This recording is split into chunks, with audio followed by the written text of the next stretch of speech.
إن الحمد لله نحمده ونستعينه ونستغفره ونعوذ بالله من شرور أنفسنا ومن سيئات أعمالنا من يهده الله فلا مضل له ومن يضلله فلا هادي له وأشهد أن لا إله إلا الله وحده لا شريك له وأشهد أن محمدا عبده ورسوله أما بعد فإن خير الحديث كتاب الله وخير الهدي هدي محمد صلى الله عليه وسلم وشر الأمور محدثاتها وكل محدثة بدعة وكل بدعة ضلالة وكل ضلالة في النار. أما بعد فأعوذ بالله من الشيطان الرجيم. يا أيها الذين آمنوا اتقوا الله حق تقاته ولا تموتن إلا وأنتم مسلمون. يا أيها الناس اتقوا ربكم الذي خلقكم من نفس واحدة وخلق منها زوجها وبث منهما رجالا كثيرا ونساء واتقوا الله الذي تساءلون به والأرحام إن الله كان عليكم رقيبا. يا أيها الذين آمنوا اتقوا الله وقولوا قولا سديدا يصلح لكم أعمالكم ويغفر لكم ذنوبكم ومن يطع الله ورسوله فقد فاز فوزا عظيما. أما بعد الحمدللہ نئے سال کا آغاز ہو چکا ہے. ماہ محرم الحرام شروع ہو چکا ہے. اللہ تعالی ہمارے گزشتہ ایام کے گناہوں کو معاف فرمائے، کوتاہیوں کو معاف فرمائے. آئندہ پوری زندگی اللہ تعالی ہماری نیکی اور تقوی کی بنا دے. گناہوں سے اللہ تعالی ہمیں محفوظ رکھے. اسلام پر زندگی اور اسلام کی موت اللہ تعالی عطا فرمائے. ماہ محرم الحرام کو دیگر مہینوں پر بعض اعتبار سے فضیلت حاصل ہے. ایک تو یہ مہینہ بھی حرمت والے مہینوں میں سے ہے، اور دوسرا نبی صلی اللہ علیہ وسلم نے اس مہینے کو اللہ کا مہینہ قرار دیا ہے، اور اس مہینے کے روزوں کو رمضان کے بعد افضل روزے قرار دیا ہے. اور بالخصوص 10 محرم جسے یوم عاشور کہتے ہیں، اس کے روزے کی فضیلت بیان فرمائی ہے. یہ روزہ گزشتہ سال کے گناہوں کا کفارہ ہے. پھر زندگی کے آخری ایام میں نبی صلی اللہ علیہ وسلم نے فرمایا، کیونکہ یہودی بھی اس دن کا روزہ رکھتے ہیں، ان کی مخالفت میں ہم آئندہ 9 محرم کا بھی روزہ رکھیں گے تاکہ یہودیوں کی مخالفت ہو جائے. تو 9 محرم اور 10 محرم کا روزہ رکھنا چاہیے. باقی اس مہینے کی اور کوئی فضیلت مروی نہیں ہے. ایک حدیث مسند احمد کے حوالے سے بیان کی جاتی ہے، جس کا معنی یہ ہے کہ جو بندہ 10 محرم کو اپنے گھرانے پر کھانے پینے میں وسعت کرے گا، فراخی کرے گا، اللہ تعالیٰ آئندہ پورا سال اس کے رزق میں وسعت فرمائے گا۔ لیکن یہ حدیث شدید ترین ضعیف، بلکہ بعض اہل علم نے اسے موضوع اور من گھڑت قرار دیے۔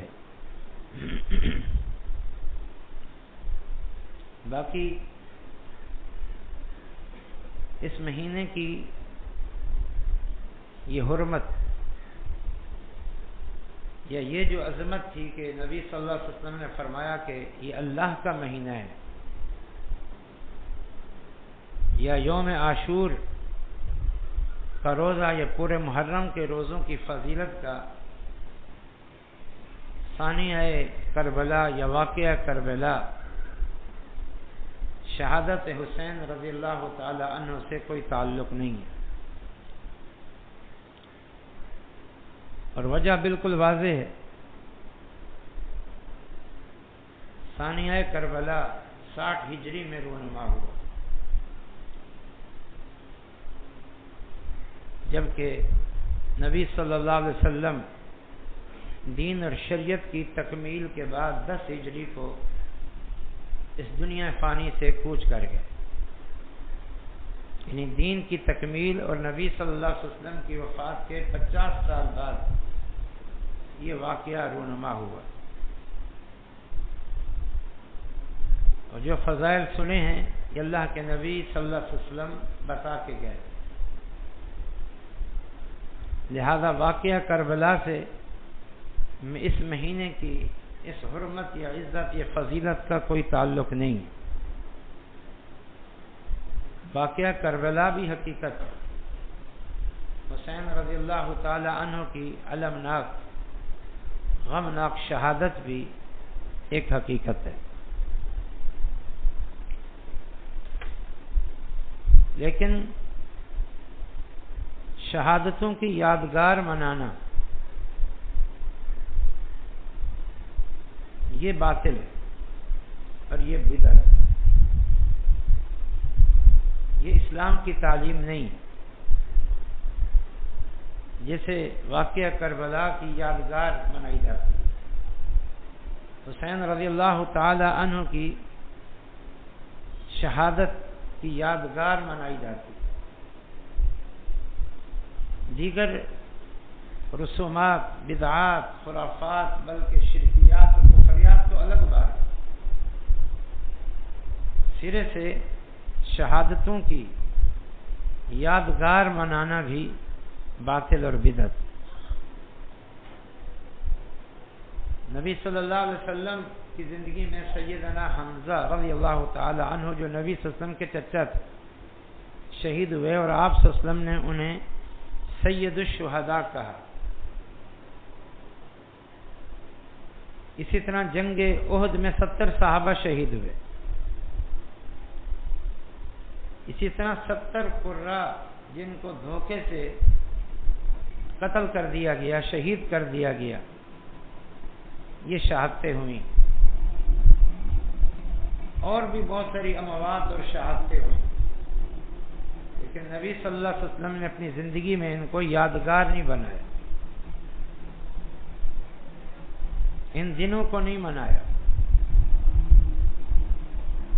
اور اسی طرح ہمارے اسلاف نے، علماء امت نے، محدثین نے بھی ان شہادتوں کو یادگار نہیں بنایا۔ عمر رضی اللہ تعالی عنہ کی شہادت ہوئی، عثمان رضی اللہ تعالی عنہ کی شہادت ہوئی، علی المرتضی رضی اللہ تعالی عنہ کی شہادت ہوئی، حسین رضی اللہ تعالی عنہ کی شہادت ہوئی۔ علماء امت نے ان کو یادگار نہیں بنایا، یہ دن نہیں منائے۔ سوگ منانا، ماتم کرنا، سینہ کو بھی کرنا تو بہت دور کی بات ہے، سالانہ بنیادوں پر بھی ان شہادتوں کو نہیں منایا، ان دنوں کو نہیں منایا، یہ باطل ہے، بدعات ہے، ان کا دین سے کوئی تعلق نہیں ہے۔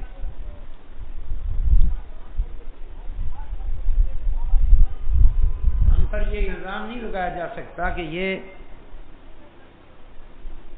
واقعہ کربلا کی یاد نہیں مناتے یا حسین رضی اللہ تعالی عنہ کی شہادت کو نہیں مناتے یا ان کی شہادت کے غم میں ماتم اور نوحہ خوانی نہیں کرتے۔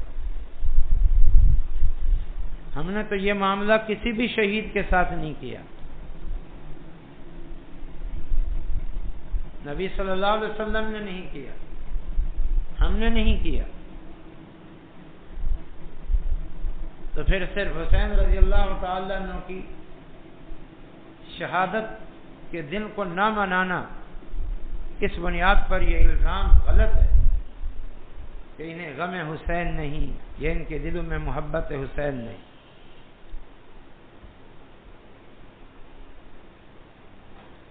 آج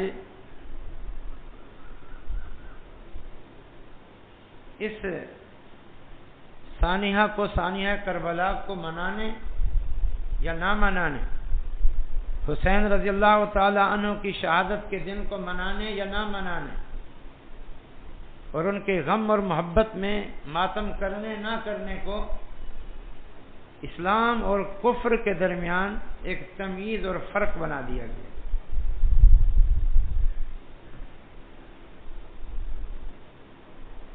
محبت آل رسول کے ساتھ، محبت آل رسول کے لیے اسے ایک فرق بنا دیا گیا، یہ چیز غلط، یہ مبالغہ آئی، یہ غلو آمیزی ہے۔ ضمناً یہ بات کہوں میں کہ ہمارے بعض سنی حضرات وہ ان اہل تشیع کے مقابلے میں وہ یوم عمر مناتے ہیں یا یوم عثمان مناتے ہیں، یوم شہادت عثمان، یوم شہادت عمر، پھر وہ باقاعدہ اسی طرح جلوس نکالتے ہیں، اگرچہ یہ سب کچھ وہ دین اور شریعت اور ثواب سمجھ کے نہیں، صرف روافض کے مقابلے میں کرتے ہیں، لیکن ہم پھر بھی اس سے اعلان برات کرتے ہیں۔ بدعت کا رد جوابی بدعت سے نہیں ہوتا، رسومات کا رد جوابی رسومات کے اجرا سے نہیں ہوتا، غلط کام کا رد جوابی غلط کام سے نہیں ہوتا، اپنی بساط اور طاقت کے مطابق ہر کفر، ہر شرک، ہر بدعت، ہر گمراہی کا رد کیا جائے، زبان سے، تحریر سے، جہاں تک آواز پہنچ سکتی ہے اس سے، لیکن جوابی بدعات کا ایجاد کرنا یہ درست نہیں، اس سے بچنا چاہیے۔ باقی جسے ہم نے عرض کیا کہ شہادتوں کی یادگار منانا، یہ شہیدوں کے دن منانا، یہ باطل اور بدعت ہے، تو پھر شہیدوں کی شہادتوں کے غم میں ماتم، تعزیہ داری، نوحہ خوانی یا دیگر رسومات کا اجرا یہ کہاں سے جائز اور درست ہو سکتا ہے یا جائز اور درست قرار دیا جا سکتا ہے؟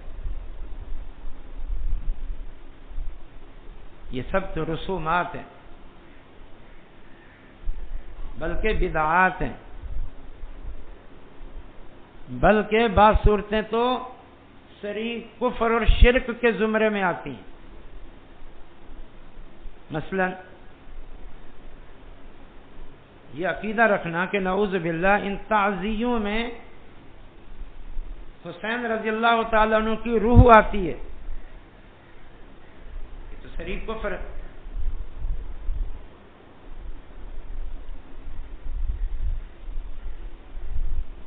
تازیوں پہ چڑھاوے چڑھانا اور یہاں پر نیاز حسین کا اہتمام کرنا، جھکنا، یہ تو سری شرک کے زمرے میں آتا ہے، صرف بدعات ہی نہیں. تو یہ رسومات ہیں، بلکہ بدعات ہیں، بلکہ بعض صورتیں سری شرک.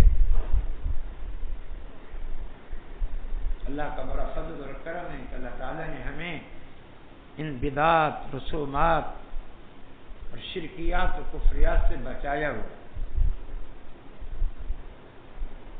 اور اس کی ایک ہی بنیادی وجہ ہے جو نبی صلی اللہ علیہ وسلم کہہ کے گئے تھے، ترکت فیکم امرین لن تضلوا ما تمسکتم بہما کتاب اللہ و سنت، کہ میں تم میں دو چیزیں چھوڑ کے جا رہا ہوں، یعنی دین کو دو چیزوں میں محصور کر کے جا رہا ہوں. جب تک ان دو چیزوں کو تھامے رکھو گے، دین کو ان دو چیزوں میں محصور سمجھو گے اور اس بنیاد پر ان دو چیزوں کو تھامے رکھو گے، ہرگز گمراہ نہیں ہوگے. ایک اللہ کی کتاب اور ایک فرمایا میری سنت.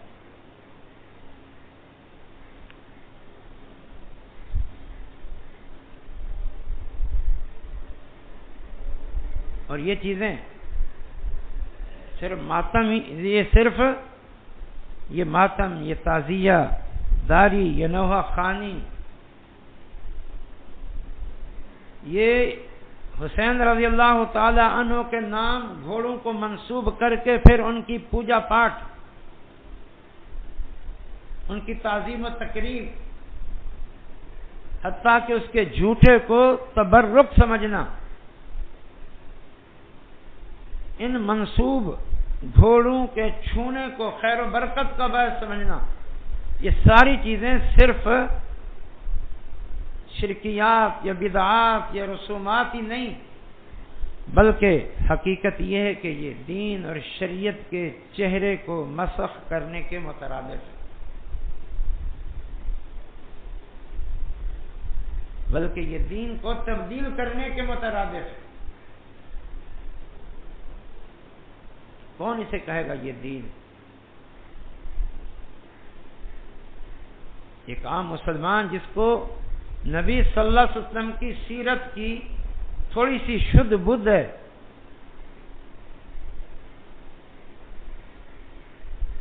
جو زمانہ نبوت کے بارے میں تھوڑی سی معلومات رکھتا ہے، جو خیر القرون صحابہ تابعین تبع تابعین کے ادوار جن کو اللہ کے نبی صلی اللہ علیہ وسلم نے خیر القرون کہا، ان کے متعلق کچھ معلومات رکھتا ہے، وہ جانتا ہے کہ یہ امور دین نہیں ہے، یہ شریعت نہیں ہے، بلکہ دین اور شریعت کو بگاڑنے کی کوشش ہے. اور حقیقت بھی یہ ہے. ان بدعات کے ایجاد کرنے والے در حقیقت چاہتے ہی یہی ہیں کہ اس دین کو بدل کے رکھ دیں، تبدیل کر کے رکھ دیں. اور افسوسناک بات یہ ہے کہ ہمارے بہت سارے سنی حضرات بھی بہت ساری شرکیات اور بدعات کو ایجاد کر چکے ہیں. یہ قبر پرستی کی بدعت،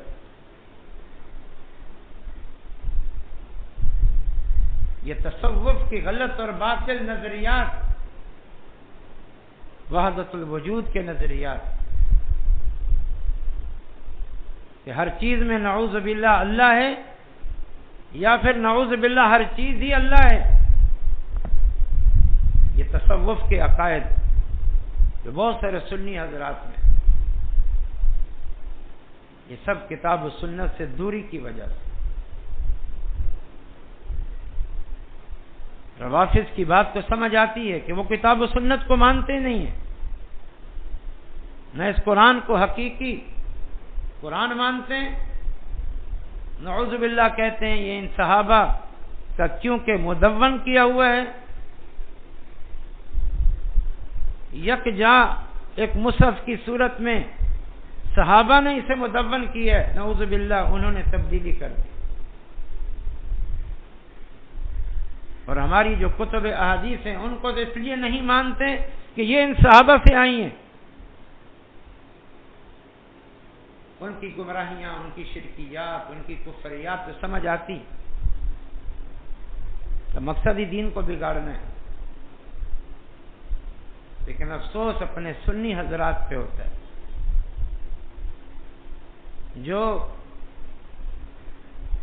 محبت رسول، محبت آل رسول یا محبت صحابہ و محبت اولیاء کرام کی رو میں غلو کا شکار ہو کر شرکیات و بدعات میں مبتلا ہو چکے ہیں.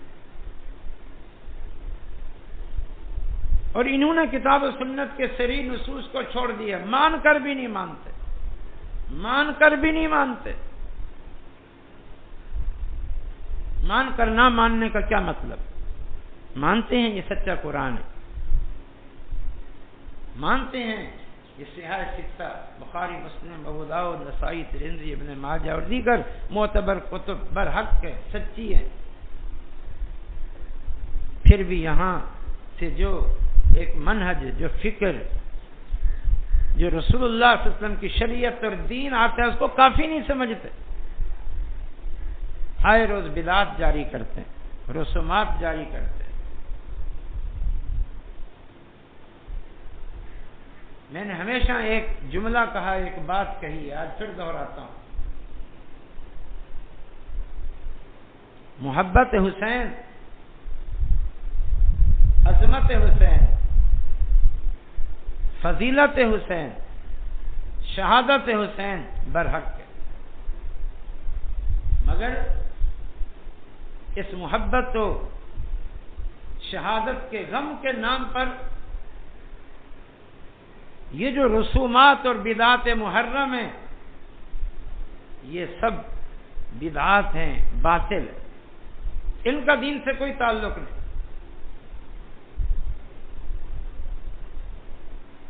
محبت کے نام پر اسلام ہمیں مادر پدر آزادی کی تعلیم نہیں دیتا.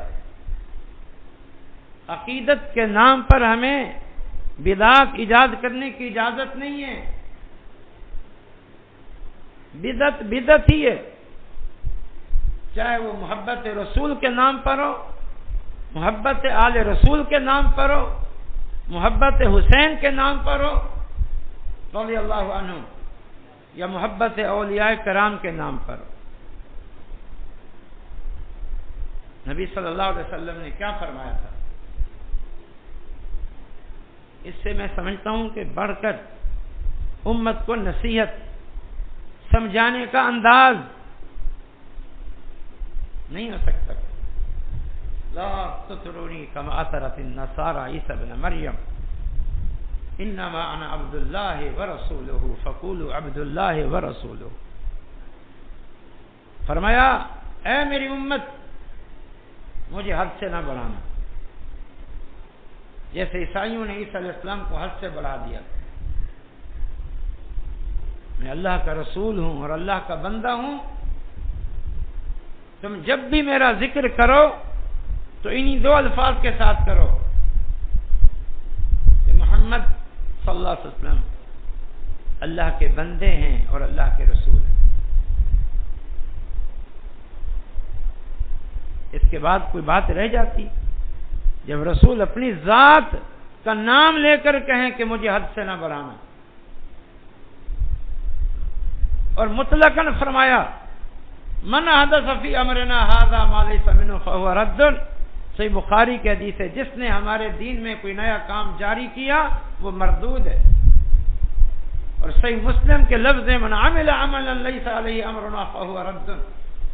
جس کسی نے کوئی ایسا کام کیا جس پر ہماری مہر نہیں، ہمارا حکم نہیں، وہ مردود ہے. اور فرمایا ابو داؤد کی حدیث میں، طویل حدیث ہے، اس کا آخری پیراگراف ہے ایاکم و محدثات الامور، فإن كل محدثة بدعة وكل بدعة ضلالة وكل ضلالة في النار. اے امت، اپنے آپ کو نئے نئے کاموں سے جن کو دین بنا دیا جائے، ثواب کے کام کے طور پر ایجاد کر دیا جائے، نئے نئے کاموں سے اپنے آپ کو بچانا، اس لیے کہ یہ سارے نئے کام بدعت ہیں. ہر بدعت گمراہی ہے اور ہر گمراہی کا ٹھکانہ جہنم. اس لیے محبت یا غم شہادت کے نام پر بھی ان بدعات کو ایجاد کرنے کی کوئی اجازت نہیں ہے اور کوئی جواز نہیں ہے. بدعت بدعت ہی ہے، چاہے وہ محبت رسول کے نام پر ہو، محبت آل رسول کے نام پر ہو، محبت اولیاء کے نام پر. بدعت بدعت. دین کے چہرے کو مسخ نہ کرو. اور جو لوگ ان بدعات کو ایجاد کرتے ہیں ان سے دوری اختیار کرو. ان سے تعلق صرف سمجھانے کا، دعوت و تبلیغ کا ہونا چاہیے، حق پہنچانے کا ہونا چاہیے، وگرنہ ان کی دوستی اور محبت اور تعلق آپ کو بھی شرک اور بدعات میں مبتلا کر دے گا. آج یہ قوم صرف ان روافض کی، آل رسول سے محبت کی باتوں کو سنتی ہے اور ان کے اس عمل کو غم حسین یا غم آل رسول کا نام دیتی ہے اور پھر ان سے محبت کرتی ہیں اور نتیجتاً رفض و تشیع کا شکار ہو کے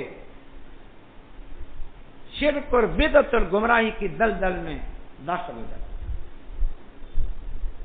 بالخصوص ہمارا عوام الناس کا، بلکہ میں کہوں گا جو بالکل دین سے دور اور کورے اور دینی اعتبار سے جاہل طبقہ ہے، وہ اس فتنے میں زیادہ مبتلا ہے.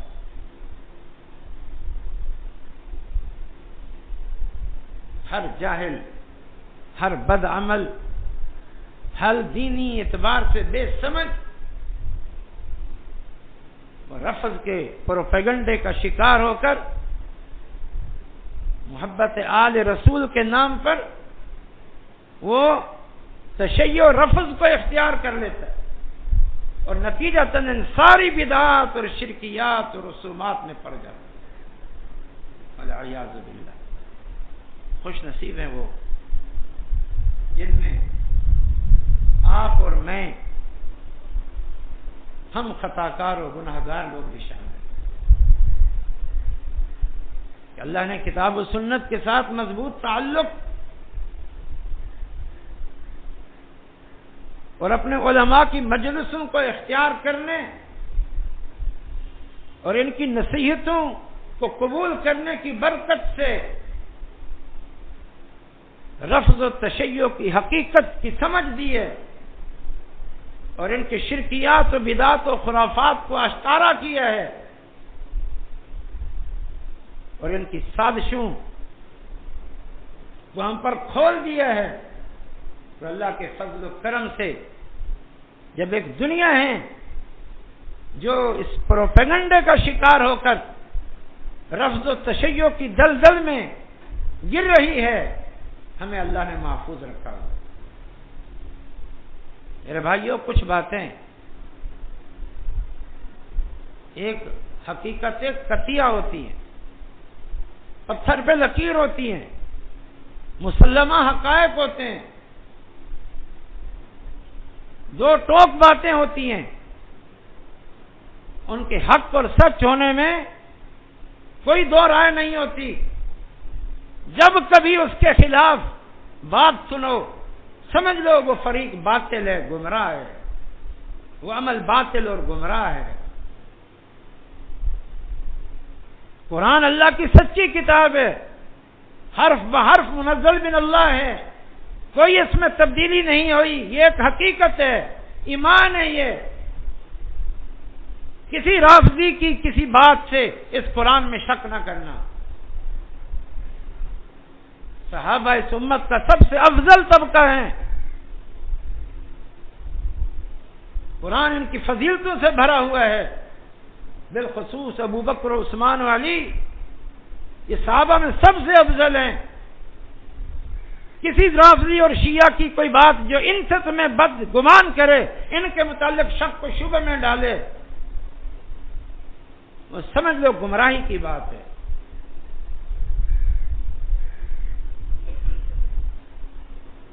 انبیاء اور رسول معصوم ہیں، اس کے علاوہ عصمت کسی کے لیے نہیں ہے.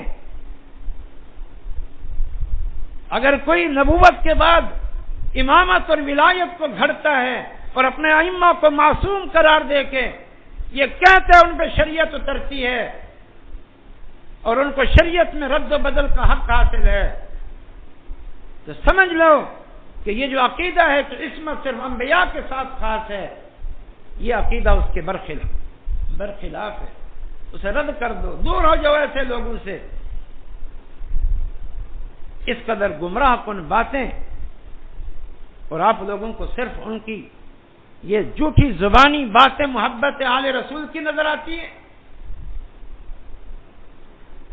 ان کا غم حسین نظر آتا ہے. اس محبت اور غم کی آڑ میں دین کو بدل دیا ہے، اس سے تم لوگ اندھے ہو جاتے ہو، بے خبر ہو جاتے ہو، اور دین کے بگاڑ اور رد و بدل میں تم ان کے شریک کار ہی نہیں اعلی کار بنتے ہو. خیر،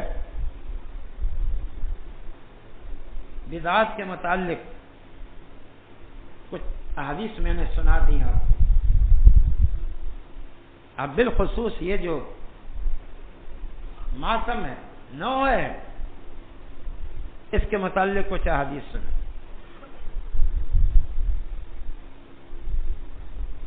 دو حدیثیں سناتا ہوں. نمبر 1 صحیح بخاری کی معروف حدیث ہے. نبی صلی اللہ علیہ وسلم نے فرمایا لیس منا من ضرب الخدود وشق الجیوب ودعا بدعوى الجاہلیہ. 3 لفظیں فرمایا اس کا مجھ سے، ہم مسلمانوں سے کوئی تعلق نہیں ہے جو کسی مصیبت کے وقت اپنے رخساروں کو پیٹتا ہے، اپنا گربان پھاڑتا ہے اور جاہلیت کی طرح ویل پکارتا ہے، اس کا ہم سے کوئی تعلق نہیں. تو پھر یہ ماتم کہاں سے جائز ہو گیا؟ کیا صرف غم شہادت کے نام پر ہم اس کو جائز قرار دے دیں اور نبی صلی اللہ علیہ وسلم کے فرامین کو نعوذ باللہ پس پش ڈال دیں؟ دوسری حدیث تھوڑی سی طویل ہے، میں اس کا ترجمہ کر دیتا ہوں حرف بار. صحیح مسلم کی حدیث ہے. فرمایا لوگوں 4 باتیں امور جاہلیت میں سے ہیں، اسلام سے قبل جو جاہلیت تھی اس میں سے، یعنی ان کا دین سے، شریعت سے کوئی تعلق نہیں. اور فرمایا افسوس یہ ہے کہ میری امت کلی طور پر ان کو نہیں چھوڑے گی. یہ کہیں نہ کہیں یہ 4 باتیں پائی جائیں گی، کسی نہ کسی طبقے میں، گروہ میں پائی جائیں گی. یہ اللہ کے رسول فرما رہے ہیں صلی اللہ علیہ وسلم. وہ 4 باتیں کیا ہیں؟ فرمایا نمبر 1 اپنے حسب و نسب پہ فخر کرنا. نمبر 2 دوسرے کے نسب پہ طعنہ زنی کرنا. نمبر 3 ستاروں سے بارشیں طلب کرنا. اور نمبر 4 نوحہ خوانی کرنا. آج جسے عین محبت، پیار، عقیدت، غم کا اظہار سمجھا جاتا ہے، نوحہ خوانی کی مجلسیں برپا ہوتی ہیں. نوحہ خوانی ہوگی بعد میں. اللہ کے رسول صلی اللہ علیہ وسلم فرماتے ہیں یہ امور جاہلیت میں سے ہے اور کچھ لوگ نہیں چھوڑیں گے.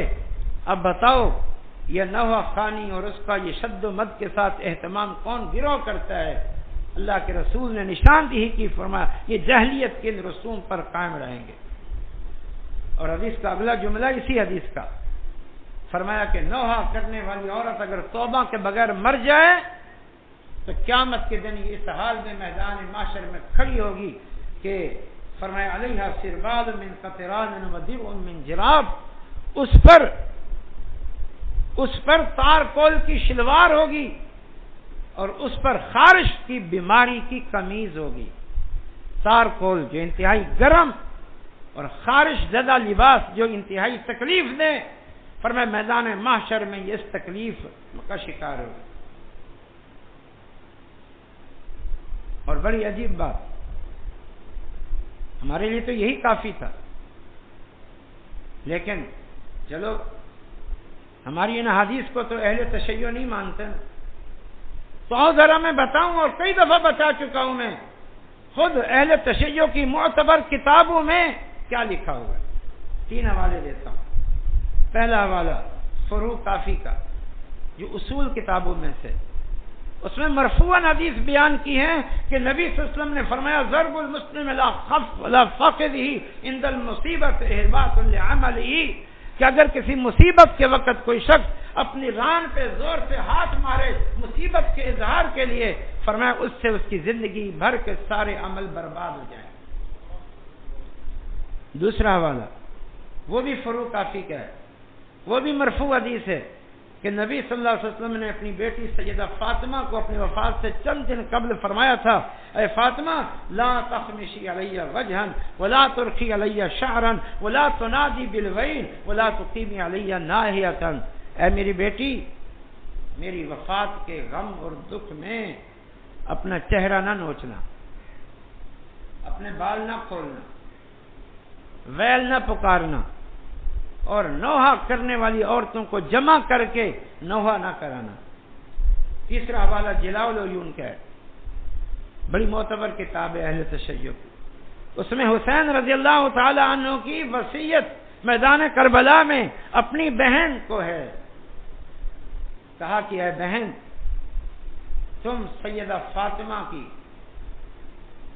بیٹی ہو، عظیم خاتون جنت کی بیٹی ہو، دیکھو میں تمہیں قسم دے کر کہتا ہوں، اگر اس مارکے میں میری وفات ہو جائے تو میری جدائیگی کے غم میں ہرگز نہ پیٹنا، بال نہ نوچنا، گریبان چاک نہ کرنا، تم فاطمہ کی بیٹی ہو رضی اللہ تعالی عنہا، ان کی طرح صبر کرنا۔ اب بتاؤ، یہ ابتدا میں یہ تصور ہی نہیں تھا، خود ان تشیعوں میں بھی اس ماتم کا، زنجیر زنی کا، آگ میں چلنے کا یہ تصور بھی نہیں تھا۔ اگر کچھ لوگوں نے کوشش کی بھی صحیح، تو پھر ائمہ اہل بیت نے، علماء اہل بیت نے سختی سے روکا اور منع کیا، یہ حدیثیں سنائی اور بیان کی۔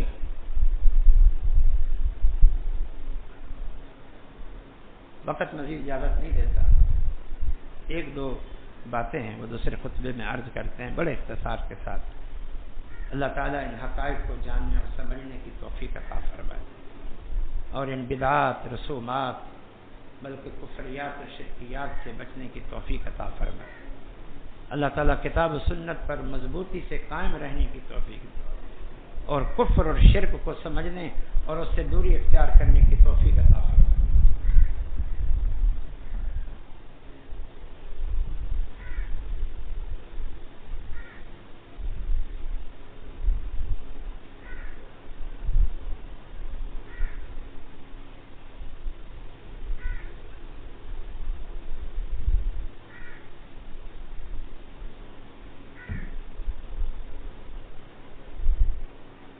إن الحمد لله نحمده ونستعينه ونستغفره ونعوذ بالله من شرور أنفسنا ومن سيئات أعمالنا، من يهده الله فلا مضل له ومن يضلله فلا هادي له، وأشهد أن لا إله إلا الله وحده لا شريك له، وأشهد أن محمدا عبده ورسوله، أما بعد فإن خير الحديث كتاب الله، وخير الهدي هدي محمد صلى الله عليه وسلم، وشر الأمور محدثاتها، وكل محدثة بدعة، وكل بدعة ضلالة، وكل ضلالة في النار۔ أما بعد فأعوذ بالله من الشيطان الرجيم، يا أيها الذين آمنوا اتقوا الله حق تقاته ولا تموتن إلا وأنتم مسلمون، يا أيها الناس اتقوا ربكم الذي خلقكم من نفس واحدة وخلق منها زوجها وبث منهما رجالا كثيرا ونساء، واتقوا الله الذي تساءلون به والأرحام، إن الله كان عليكم رقيبا، یا ایھا الذین آمنوا اتقوا اللہ وقولوا قولا سدیدا یصلح لکم اعمالکم ویغفر لکم ذنوبکم ومن یطع اللہ ورسولہ فقد فاز فوزا عظیما۔ صرف ایک ہی بات کروں گا، کچھ اور اس موضوع کی مناسبت سے اہم پہلو ہیں وہ انشاءاللہ آئندہ بیان ہوں گے۔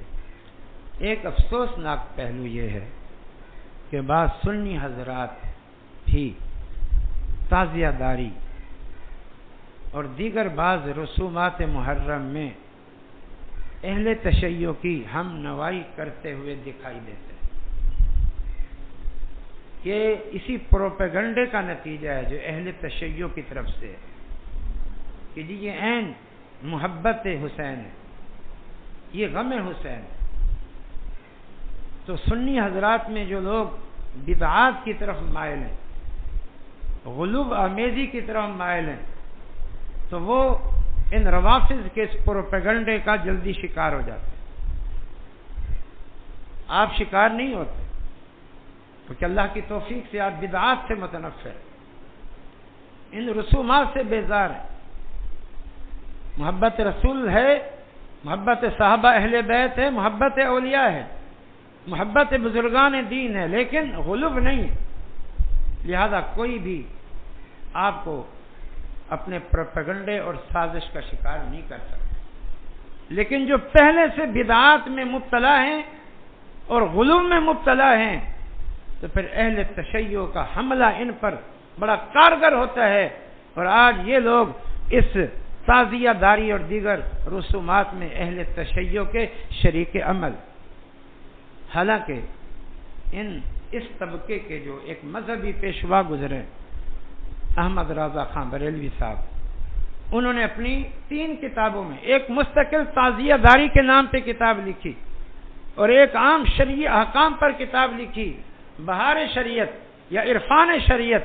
اس میں واضح طور پر تعزیہ بنانے کو اور اسے دیکھنے کو منع کیا، نہ تعزیہ بناؤ اور نہ ہی اس کو دیکھو۔ تعزیہ داری کو طریقہ نامرضیہ، قطعاً بدعت، ناجائز اور حرام قرار دیا، مرثیہ خوانی کو حرام قرار دیا، بلکہ اس میں شرکت تک کو ناجائز اور منکرات قرار دیا، حتیٰ کہ محرم کے مہینوں میں سیاہ کپڑے کو سوگ کی علامت قرار دیا اور کہا کہ سوگ کا اظہار کرنا وہ حرام ہے۔ اتنی واضح اور صراحتوں کے باوجود ہمارے بعض سنی حضرات کا ان دنوں میں روافض کی ہم نوائی ناقابل فہم ہے۔ اللہ پاک ہم سب کی حفاظت کرے، اللہ تعالی ہم سب کو دین پر قائم رکھے۔ اللہم صلی علی محمد وعلی آل محمد کما صلیت علی ابراہیم وعلی آل ابراہیم انک حمید مجید۔ اللہم بارک علی محمد وعلی آل محمد کما بارکت علی ابراہیم وعلی آل ابراہیم انک حمید مجید۔ ایک اعلان ہے انتہائی مختصر لفظوں میں، اسے کافی سمجھیے۔ ضلع سانگڑ کے شہر سنجورا میں آپ حضرات کے متعدد بار تعاون سے الحمدللہ پلاٹ خریدا گیا مسجد مدرسہ کے لیے، مسجد بن چکی ہے، تعلیم و تعلم جاری ہے۔ اب خواتین کے لیے ان کی نماز جمعہ اور دروس میں شرکت کے لیے اور بچیوں کی تعلیم کے لیے مسجد کے اوپر ایک اور چھت خواتین کے لیے ڈالی جا رہی ہے۔ کام کا آغاز ہو چکا ہے، بہت ایک کثیر خرچ ہے اس پر، ٹوٹل خرچ تقریباً 27 لاکھ روپے کا ہے۔ تو یہ کام شروع ہو چکا ہے۔ آج وہاں سے ہمارے شاگرد جو بڑی محنت کر رہے ہیں وہاں پر بہت اچھا دین کا کام کر رہے ہیں، ہم نے انہیں آج یہاں بلایا ہے۔ آج صبح ہی یہ وہاں سے پہنچے ہیں، ان کے ساتھی یہاں باہر کھڑے ہیں اور یہاں آگے کھڑے ہیں۔ آپ تعاون کریں، اللہ تعالیٰ جزائے خیر دے۔ اللہم صلی علی محمد وعلی آل محمد کما صلیت علی ابراہیم وعلی آل ابراہیم انک حمید مجید۔ اللہم بارک علی محمد وعلی آل محمد کما بارکت علی ابراہیم وعلی آل ابراہیم انک حمید مجید۔ اللہم انصر من نصر دین محمد صلی اللہ علیہ وسلم واجعلنا منہم واخذل من خذل دین محمد صلی اللہ تعالی علیہ وسلم ولا تجعلنا منہم۔ عباد اللہ رحمکم اللہ، ان اللہ یامر بالعدل والاحسان وایتاء ذی القربى وینہی عن الفحشاء والمنکر والبغی یعظکم لعلکم تذکرون۔